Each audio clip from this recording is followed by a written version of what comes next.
friends of Two Crones with a Mic. We're back. It's another episode, and today we have a very special treat for everybody. I'm so excited that Kristi Pederson is with us.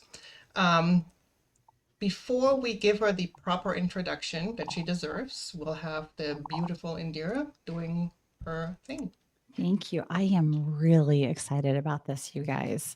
So it's going to take me a minute. We do need to do a grounding meditation because I am seriously not grounded. I am thrilled. All right. So invite everyone to wherever you are listening to this, if it is safe for you to close your eyes or lower your eyes, whatever is most comfortable. Let us move from our heads into our heart centers. And as we breathe deeply, we experience that rise of our chest. And as we exhale, we experience the fall of the chest.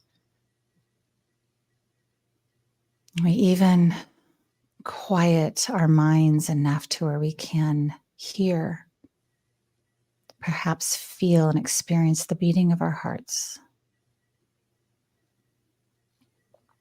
It is in this space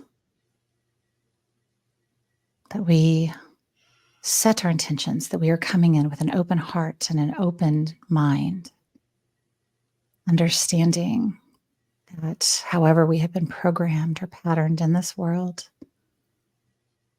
there's so much more for us to know. So we open our hearts and our minds to learn what we never knew.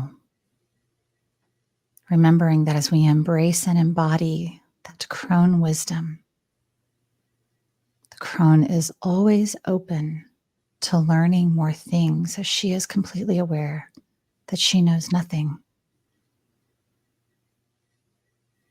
And she takes what she learns and she serves the world differently than she did the moment before. We affirm and intend that we are staying in our bodies through all of this, remaining grounded as we learn about things that are otherworldly. For just a breath, let's take our awareness to our feet, setting our feet firmly on the ground, wiggling our toes, completely grounded, completely connected to the earth. We give our higher selves permission to remind us that we're getting ungrounded. We wiggle our toes so we can move back into that grounded space. One more deep breath as we move into our heart center, remaining open and willing to learn and to take with us what is ours to do.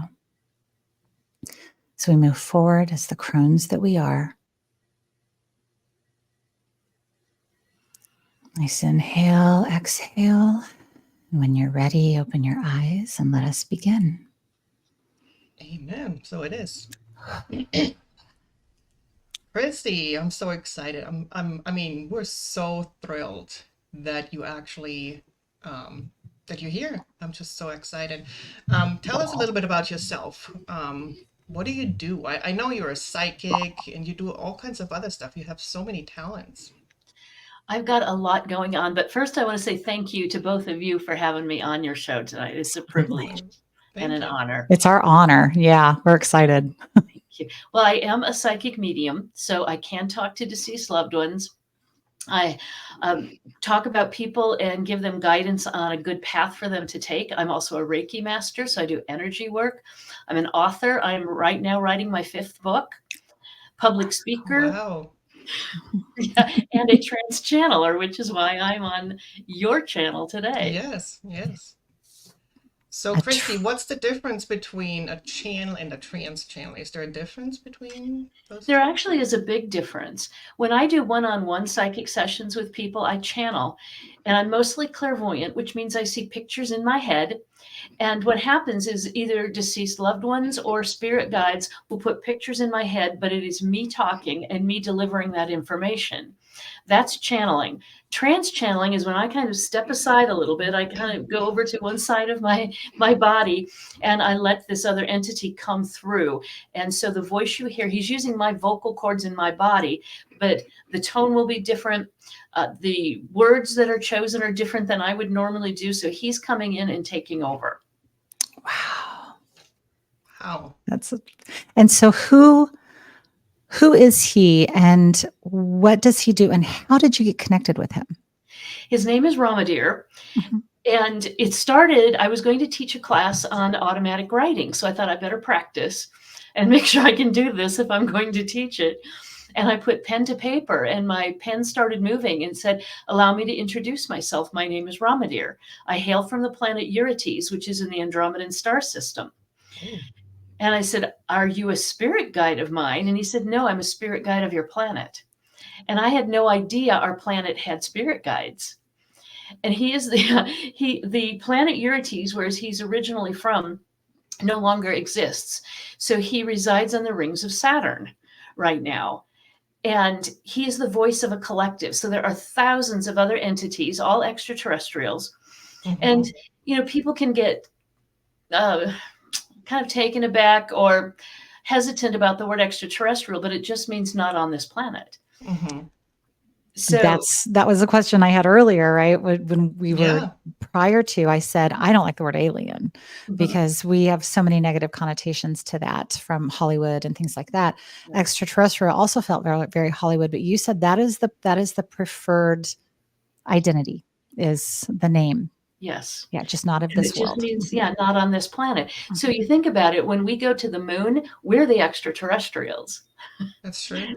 Oh, I wonder how the astronauts felt about that. That would be a question for them. Right. Yes. So I channeled with Ramadear that day through automatic writing. And then I put the pen down because I needed to go teach this class and do other things. A few months later, I was on vacation. And one of my favorite things is to journal while sitting on the beach. So I was in California and I'm journaling and I heard him come through and he said, put your pen down, put your journal down, enjoy your vacation. We'll connect when you return. So I did and was a little bit upset about that because I love to journal. And when I got home, the day I got home, pick up your journal, pick up your pen. And he started talking to me and I was scribing everything. And he said that we were going to write a book together, but he needed a commitment from me to do that. And I was to ask him questions and he would answer. So every morning while I was having my coffee, I had a list of questions and I'd start asking and scribing the answers. And after a while, he said, this is so slow. And so I went to my computer and I started typing. And oh my gosh, I want to say almost 3/4 of the way through the book, he said, I just want to let you know that this is very slow. This is very cumbersome. So when the book is published, you're going to start trance channeling. I'm like, well, what is that? And he told me that he would come in and use my body. And so we could deliver messages, and it's messages of hope for humanity, which is the name of the book, Messages from Ramadear, A Collective Hope for Humanity. And what he does is he takes very esoteric things and puts them in a language modern humans can understand. And can I take a minute and tell you my favorite story? Please. Yeah. Yes. And this was while I was writing the book. It's the one he would let me share publicly. And he said, life is very much like the child's birthday party game, Pin the Tail on the Donkey. Like, what? And he said, how much fun would it be if you showed up at a party and someone handed you a tail and said, see that donkey? Go pin on the tail. I'm like, well, that wouldn't be any fun at all. And he goes, exactly. What makes it fun? You're blindfolded, you're spun around. And how do you succeed? You listen to the party goers saying you're hot, you're warm. Oh, now you're cold. Yeah, you're hot. And that's what makes it fun. And he said, that's what life is like. In spirit, we know exactly who we are. And we come down here in human form, and it's almost like we've been blindfolded and spun around because we have no clue why we're here, what we want to accomplish, lessons we want to learn. So how do we succeed? We listen to our spirit guides telling us when we're hot, warm, or cold, keeping us on the path. to accomplish what we came here to accomplish and learn what we came here to learn. Isn't that a cool way to take something and put it in a language modern humans can understand? My It gosh. does. Isn't Yeah. that one of the questions you had, Indira, about? One of the thousands, and Yeah. it leads to like 500 more. Yeah, Yeah. absolutely. I, For I those of you that sincerely apologize, Kristi. We're I so told her, excited. I told, so for those of you that nobody gets the pre-show show, right? We really should do that. Bettina and I sitting at her kitchen table talking about the show, and me showing up with a page front and back of questions that my husband and I developed because we were very excited about this. And me saying to Bettina, do you want to apologize for me, or do you want Yes, me she to did. apologize for me? Because, and while she's never said I apologize for Indira, I do feel like when she says, I'm so sorry, we're excited, she means, I'm so sorry. Indira has thousands of questions to ask you because she's excited.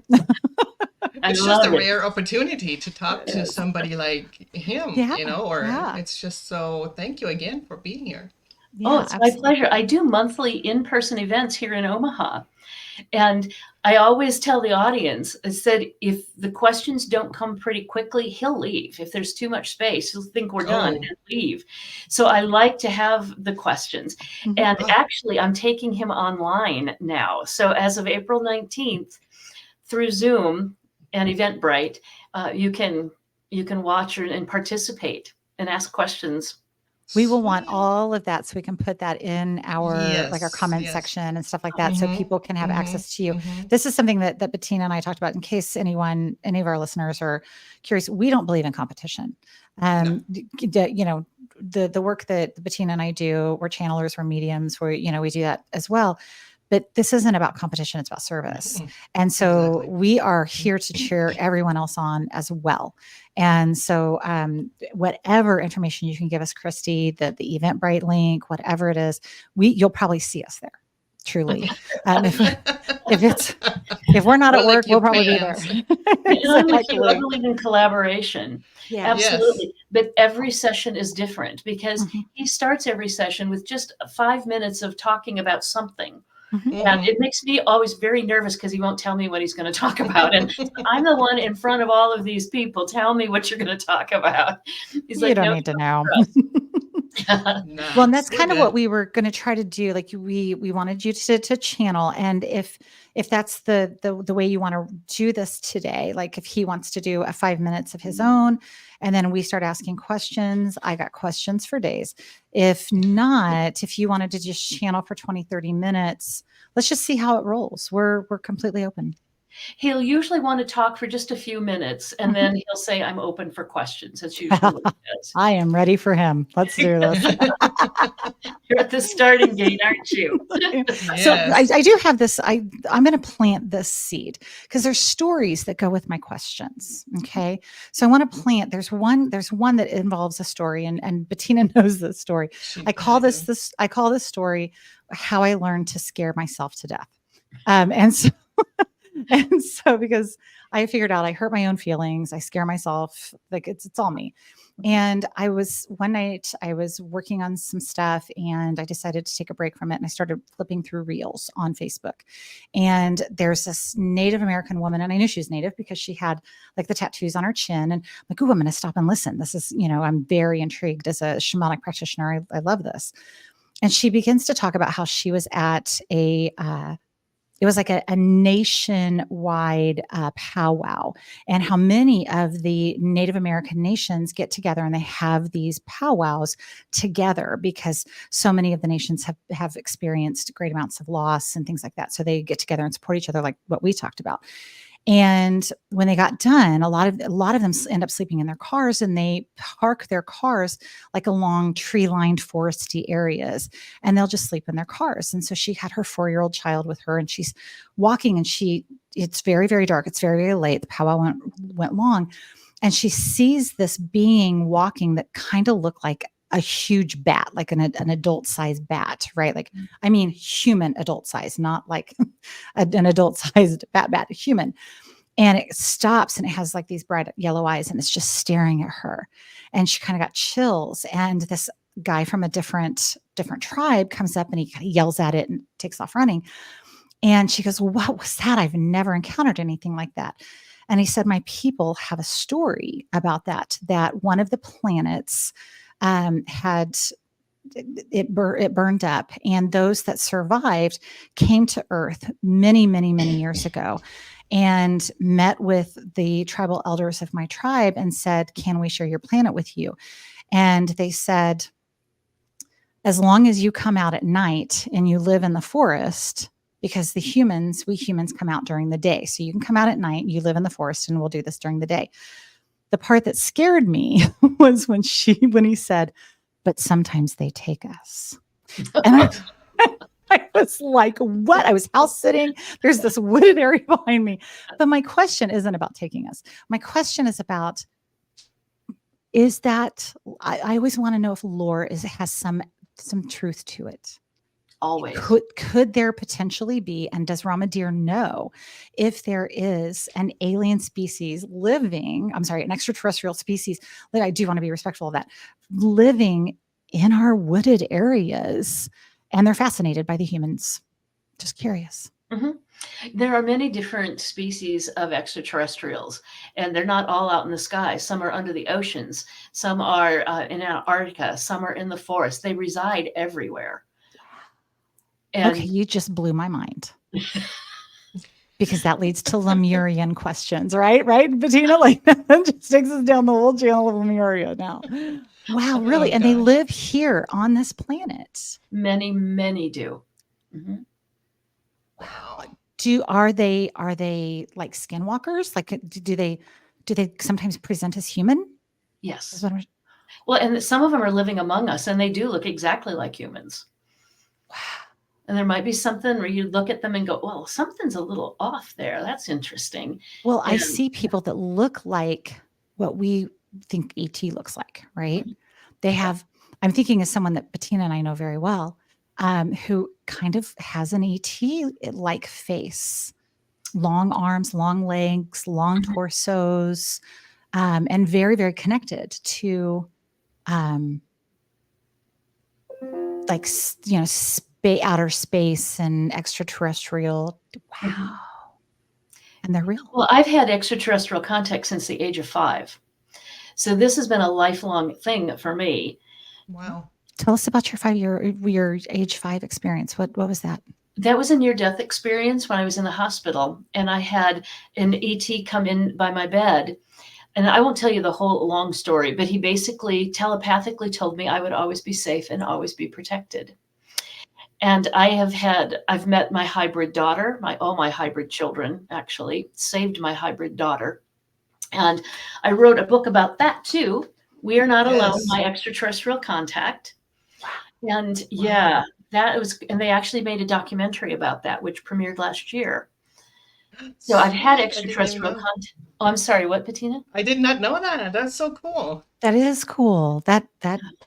Wow. Well, and in that book, I talk about being on a craft, and I have a teacher on that craft who's teaching me programming and all kinds of things. Well, as I'm writing the Ramadear book, I said, your energy is so familiar to me. I said, you're the teacher on that craft, aren't you? And he said, finally, you figured it out. So Ramadear and I actually go way, way, way back. So the question then becomes, do we all have potentially experiences with extraterrestrials, or is that only for certain people? Or can we all? That every single one of us is an extraterrestrial. We were all seeded from someplace else. So all of us have extraterrestrial origins through our ancestral lineage. That kind of blows people away too. But that's why you look around Earth and how the different races that we have, the different looks, they were all seeded from different places to create planet Earth. And even like the different mindsets, I feel like could potentially, like personalities and mindsets because we were told, I think Bettina, you and I and my husband all are from Sirius is what we have been told, what we believe. We're all Syrians. Okay. That's the basic structure that we understand right now. Yeah. And it just took me a minute to go, oh my goodness, I'm not an earthling. It took me a sec. Yeah. Wow. There's, But yeah. and I taught a class on star seeds as well. And it Mhm. was so interesting because when we went through all the characteristics of the different star systems, people would say, well, I identify with this, I identify with that. And I said, well, think about it. I'll use my life as an example. I was born in Sioux Falls, South Dakota, but I have lived in San Francisco, in Los Angeles, in San Diego, in Phoenix, in Tennessee, in Omaha. And many people, just because your origins might be Syrian, you've probably had lives on many other planets within Right. many other star systems. And planet Earth is just another group of lives that you're living. Okay, you opened that door. I'm going in. Okay, do you want Ramadear to come through or do you want to keep asking questions? Well, let's do Ramadear I would and love Ramadear. yeah, let's talk to Ramadear because and let him know. And if he's not listening, we have a lot of questions about why we're on Earth. Okay, Yeah. wonderful. And it takes less than a minute for him to pop through. So Right. just Absolutely.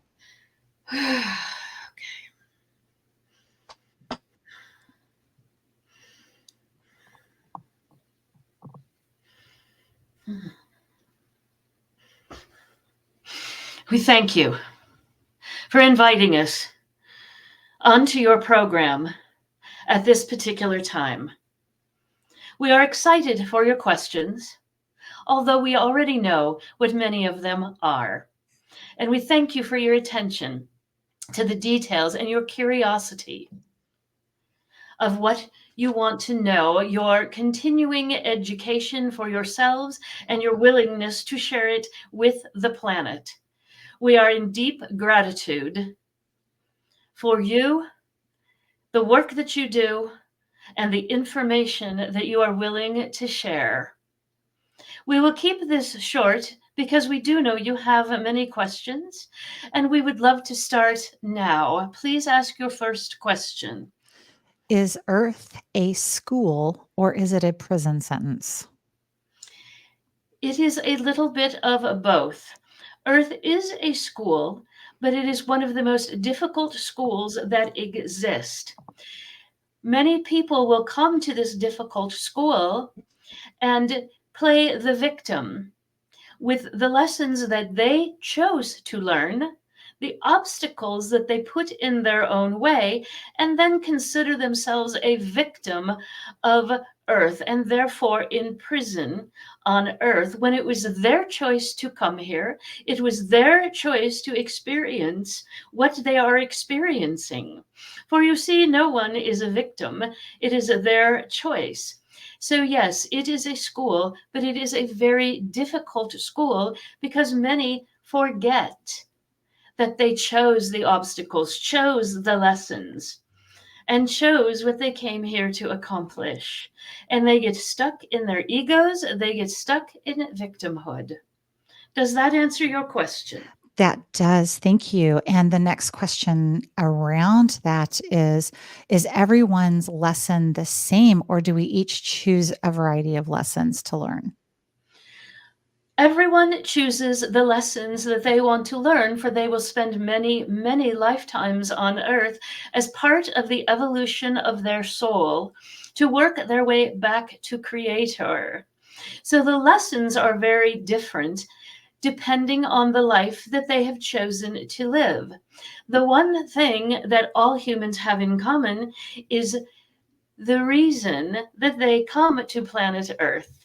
And yes, it is the evolution of their soul, but it is also to be in service to others. It is up to them using free will of how they want that to look, to be in service to others. So we are all here for the same reason, but we choose different paths because of the free will and also where we are in our soul's evolution. Thank you, Ramadear. One question about free will. Is free will an egoic concept because it actually involves some semblance of control? Or is it truly real? Because many experiences that we have don't feel like free will. Free will absolutely exists. And it can become very egoic, as you say, because we all are one. We all come from God, Creator, Source, whatever you choose to call it. So, what makes you different from me? What makes me different from Bettina? What makes us different is ego. We came here to be different on planet Earth, and yet we are programmed to be the same. It is an oxymoron, as you might say. We prefer the word moron, and we use that as in jest. An unhealthy ego is something else. And that is when you create a hierarchy that you are better than someone else or someone is better than you. Both are living in an unhealthy ego, for we are all the same. We are all on our path, choosing different ways with free will. So, yes, it does exist within the parameters of the blueprint that you came down here with. That blueprint is contains the lessons that you want to learn, the obstacles, the accomplishments, the talents. That is your blueprint. The free will is how you choose to execute that. And you execute for the sake of experience, not for the sake of making yourself better than someone else. Thank you, Ramadear. You mentioned creator. So was creator just there, or how did creator get created, and what is the purpose of creator? Creator has always existed. Creator is simply an energy, and this energy is neutral. So when we talk about your religions, that you will go to hell, you have sinned, that is completely negative energy, because creator is neutral energy. And it is your choice with what you want to experience, and make your way back to creator, to that central energy, which is love. Because truly that's all there is love. And when we come to planet Earth, we choose to experience different emotions. One of them is love, although it is different than the unconditional love that people sometimes claim. There is hate, there is jealousy, there is sadness, there is guilt, there is shame, there's happiness, there is joy. We came to experience all of them.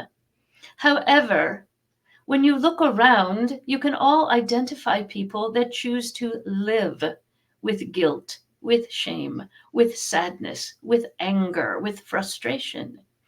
We came here to experience those emotions. However, we didn't come here to live there. We came to experience happiness, joy, freedom, all of those emotions that are a higher vibration. That's what we also want to experience. And that's ultimately where we want to live on planet Earth. Thank you. Thank you. So you mentioned our religion, and many, not everyone in the United States, at least, are Christian, but the Christian religion does state that we are created in the image and likeness of our Creator, which we often interpret means that we have the power to create ourselves. Is that accurate? And how do we, if it is, how do we shed these laws of man, these limitations that we have been programmed to believe in, and move into that infinite power of creation?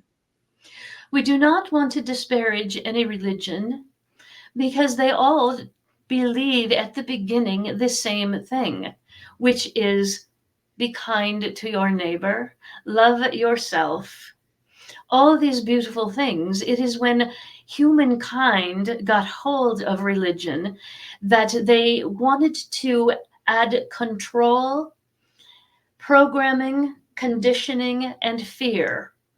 Because the human race is much easier to control if they are in a state of fear.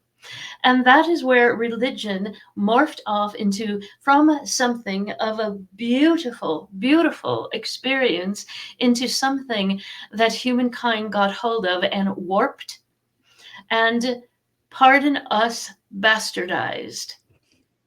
So, can you repeat your question, please? Yes. Do we have the same, if we are created in the image and likeness of our Creator, does that mean that we also have the power to create our own worlds? And if we do, how do we shed these limitations of man and move into that power of creation? We do all come from Creator, which is loving energy. At our soul's best, we are loving energy. And we can create anything we want to on this planet. For you see, everything already exists. It is up to us to choose it. However, the things that we choose must align with our blueprint that we came down here to experience, because everyone would choose to win the lottery if they could. And that might not align with the cosmic blueprint for which they came down to experience. But yes, within the blueprint parameters, you can create anything you want. You need to understand that from the minute you were born, you have been programmed. You have been conditioned to behave in a certain way, to look a certain way, to accomplish certain things, to fit in. And once you step outside of that programming and realize that programming by society, by friends, by family, by coworkers is meant to keep you in fear, is meant to keep you small. When you realize that, you step out of it and say, that no longer serves me for what I want to create and who I am. And certain things might continue to serve you, and you say yes, and you hang on to that. I will guarantee most of what you have been taught will no longer serve you as you grow and recognize the programming and conditioning that you have received from the minute you were born. That's how you step out of that and start finding your way back to the unconditional love, the energy that is creator, is when you can say you love yourself, you love your neighbor, you love everyone. You don't necessarily have to like them, but you love them. And that is stepping out of the programming to keep you small, to keep you in control. Because how can you control love? It is. It merely is. And we embrace it and we share it. Thank you. I Thank know, you. Bettina, do you have a question? And I'll get No, back to keep my going. list. Please Okay. keep going. So one of my questions then is, how much of the earthly world is influenced by extraterrestrials, and what are some of those specific influences? Planet Earth is influenced by extraterrestrials, for they were here before humankind was here. They have been part of this planet since this planet came into existence. Because humankind has free will, extraterrestrials can only interfere to a point. Planet Earth is our home as human beings, and it is the only place where humans are willing to destroy their own home. We find this interesting, discouraging, and we can plant certain people, or better yet, ask for volunteers to come to this planet to help raise the vibration of the planet to save you from yourselves. Many, many ways that we have had influence is the star seeds that have been planted or have volunteered to come. The fact that they exist is helping raise the vibration of the planet as it exists today. We also are in very close quarters with sections of your military, sections of your government, to help create technology to make life supposedly easier for humankind, to elevate. However, for every light, there is darkness. For every technological invention that is provided for humankind, some will use it for good and some will use it for bad. And it is then the free will of the human race to choose the light, for that will always win. But there are some that are young souls, young to being human beings that will many times choose the dark. So it is technology that where we have a great influence with humankind, but mostly it is through planting star seeds who are indeed extraterrestrials as well, posing as human beings that are helping to raise the vibration of the planet. Thank you, Ramadear. Thank you. One question to carry over with that. Part of that technology, did that have, I'm asking the question for the masses, did that have anything to do with the pyramids? Many people here believe that the extraterrestrials helped us build the pyramids, both in Egypt and also like the Mayan, Aztec. And then there's a place called Coral Castle in Florida in the United States that has some technological advances that people are wondering, did you help with that technology as well? We will start with the pyramids. Yes, there was much influence by extraterrestrials. And what many people don't realize, there are pyramids on every continent on your planet, including your United States. It is located in St. Louis in the state of Missouri. It has been covered with grass and soil, but you can even go and research and you will see that pyramid, not necessarily looking like the other pyramids that have been allowed to grow naturally. The pyramids were built for communication between the continents on these United States. However, once human beings started to be programmed and made small and controlled, those were dismantled. Those communication devices were dismantled. And right now, the pyramids are simply a tourist destination. They no longer have the ability to communicate as in days past. When we talk about the Coral Castle, that was actually, there was a bit of extraterrestrial input, but it was mostly through the gentleman that built that castle. He learned how to work with sound, which actually, yes, was how many of the pyramids were built. With certain hertz of sound, you can raise very, very heavy items. And that is how the Coral Castle was built, is using sound at certain vibrations and certain levels of hertz to raise and put this into place. Thank you, Ramadear. Thank you. So a little bit ago, you mentioned that you have planted extraterrestrials. I would assume Greta Thunberg would be part of that to help save the Earth. Tell us a little bit about our planet. Is it alive? Is she suffering? How do we get people to hear her? And how do we heal her if she is indeed suffering, which many shamans here do believe she is? She is suffering to a great, great degree. And we want to ask you a simple question. And by you, we mean the listeners. For those that care for our planet and think they are doing their best because they recycle, they throw things away. Our question for you is, where is away? There is no such place. Your trash, your garbage, your unwanted items are collecting. They don't disappear. In your mind, they are away. On planet Earth, they are becoming cancers in her living body. Yeah. And yes, planet Earth is hurting to a great deal. This is mostly because of those younger souls that we mentioned earlier that are just learning. And we talk about equating that to someone who is just beginning school.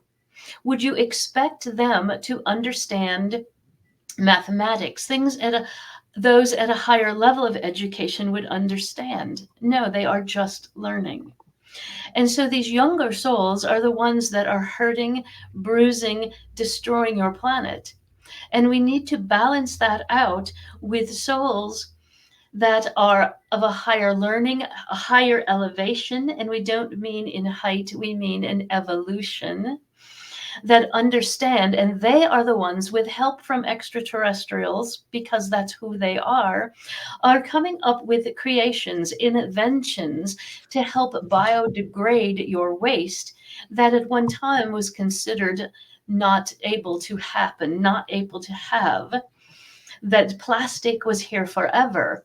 We are on the verge, working with several people on your planet to find a way to biodegrade things that currently are not biodegradable.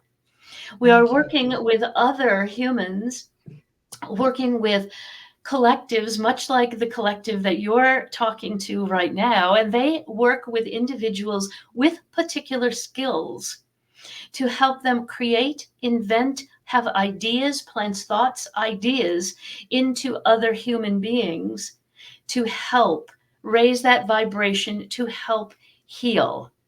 And when we say that, we want to heal without what you call chemotherapy, which is a poison. We want to do it in a natural way with love, with vibration, and caring and empathy for each other and the living planet that she is. Thank you so much, Ramadear. Thank you. So, and a question that is related to that is about our human bodies. We are beginning to experience as a species much more sensitive bodies. It's almost as if we are becoming more sensitive to chemicals, more sensitive to energies, more sensitive to food and to trauma. Can you speak to that? Is it imperative that how do we take care of our human bodies? We are not more sensitive than we have ever been. We are being exposed to pollutants and toxins like never before. And let's talk about your food source is being grown in soil that is filled with pesticides, toxins, and then it is genetically modified on top of that and being watered from rain that has acid in it and pollutants from your sky. So you don't stand a chance. The answer would be to the best way to take care of your body is to grow your own food and grow that in pure soil with no pesticides, with purified water, and with seeds that are non-GMO or organic. Now, we understand that this is close to impossible for most people. So we do recommend the next best thing is to shop organic, shop non-GMO, go to your farmers market stands. If you can have a small garden on a patio, on a deck, in a backyard, use that criteria to start growing your own food. And your bodies will recover miraculously. The cancers that are eating your body are the same as the cancers that are eating your planet. And it comes from supply and demand, where people are demanding fast foods, quicker foods, easier foods, because you are stressed beyond belief, having to work and keep up a pace to pay for your life. Mhm. And we recommend that you stop doing that and start with small steps of shopping organic or non-GMO. And that sounds like it might be daunting for you. But again, with supply and demand, more and more people who have gotten sick are shopping and eating in that particular way, which means more and more companies are creating brands that are non-GMO and organic. So it might take you a while to find those brands, but right now you have brands that you shop for and use. How did you discover that? So now you discover the organic or non-GMO, and you will become accustomed to it. You will know exactly what aisle to go to, what shelf to go to in your grocery store. And you will help your body, heal your body that way. And also, you will be helping heal planet Earth. Thank you, Thank Ramadear. you. One last Thank you. question so we can free Kristi for the rest of her afternoon or evening. If you could give us one piece of universal advice about how to awaken to our truest selves, what would be that advice? This is a challenge that we have given to many groups in the past year or longer. And that is the best way to start is to look in the mirror every day for 30 days and say, I love you. Very few people on your planet can do that. You start with loving yourself for who you are and understand that you are a piece of divinity. You come from source. You are pure love. And you came here to experience things and find challenges in things. But you are working your way back to love. And when you love yourself, it is easier to love other people. And that is the true essence of who you are. And that is to remember, for we really don't learn anything, we remember. And we are peeling away the layers of pain, of hurt, of programming, of conditioning to remember the essence of who you are at a soul level, which is pure love. And you start by looking in the mirror every day for 30 days and say, I love you. It will feel so awkward for you in the beginning, but you will get used to it. And then it will become humorous. And then it will become true. Thank you, Oh, Ramadear. thank you. Thank you so Thank much. you. Do we have any other questions or are we able to exit? You're able to exit, Yes, but thank thank you. you so much for joining us today. And may we invite you back? We would love it to come back. Our planet, our mission on your planet, excuse us, is to get the messages out to as many people as possible so they can learn to love themselves, love others, and grow in the evolution of their soul. We would love to come back at any time. And we leave you now with gratitude, with love, and we would like to take a minute and send healing energy to you, the hosts of this show, and to any listener who is listening and would like to have some healing energy sent their way.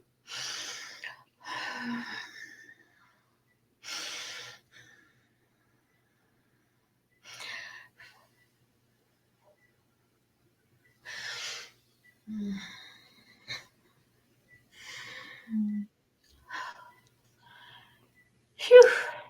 How you feeling, Ooh. Kristi? It always takes me a minute. And I said, this is the weirdest part, especially when I'm in a group, that I open my eyes and everybody's staring at me. What are you looking at? What are you looking at? Well, we've both channeled and we know what that feels like. Yes, yes. This was Woo! amazing. And I mean, Yes. I couldn't even speak. I mean, I know at some point you asked me, do you have any questions, Bettina? I'm like, I don't. I was so starstruck.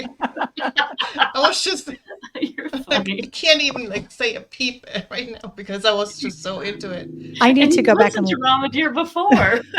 and I'm going to go back and listen to this like 10 times and like Yes. write on all the questions to the or the answers to the questions, Hmm. rewrite the questions for the next time you come back. Ramadear said that he would be honored to come back again, be happy to do it. And that was fantastic. That It was was amazing. awesome. Yeah. Mhm. Wow. What I love about the way he answers questions is that he will answer individually, but then he broadens it so everybody Hmm. gets information Mhm. out of it, whether it's a personal question or global or galactic. And Yeah. that's one of my favorite things about him is that he answers individually and broadly. Yeah. Yes, So yes. I have one question for you, and then if we need to ask Ramadear, I'll just put it on the list next time. We just don't hear a lot anymore about the traumatizing abductions. You know, there for a long time, there were a lot of abductions of people that were very traumatizing and very painful. What happened? Why did that stop? Do we know?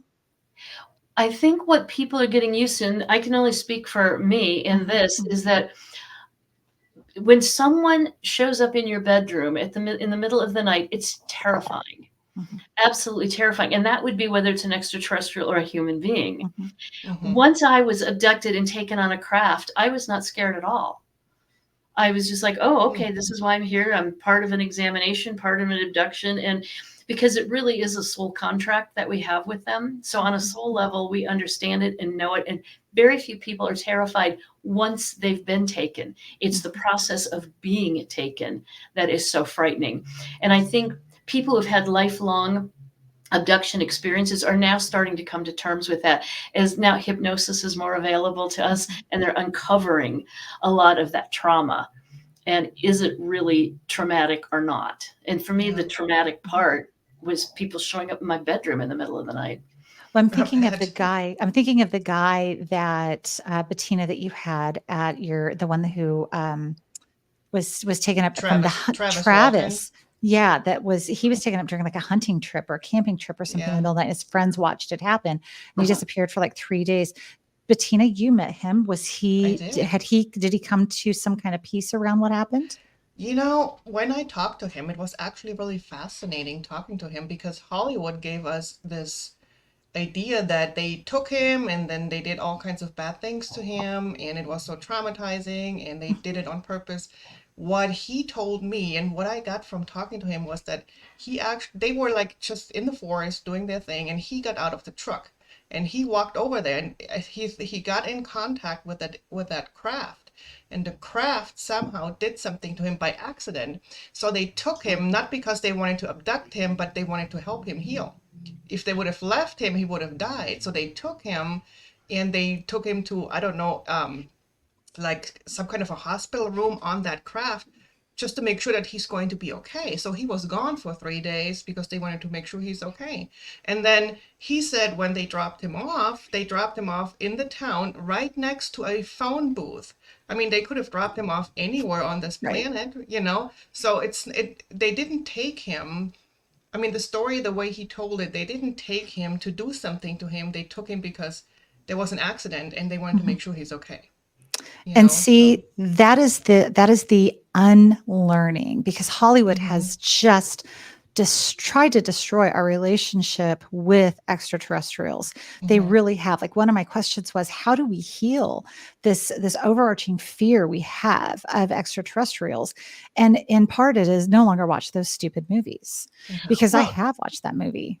Mm-hmm. Yeah. when we talk about as a human race, the powers that be want to keep us small and want to Mhm. have control over us. Yeah. Well, now with cell phones, which is, by the way, an extraterrestrial technology Of piece course that, it that is. we've gotten from them, the Mm-hmm. internet, all of that is extraterrestrial. Yeah.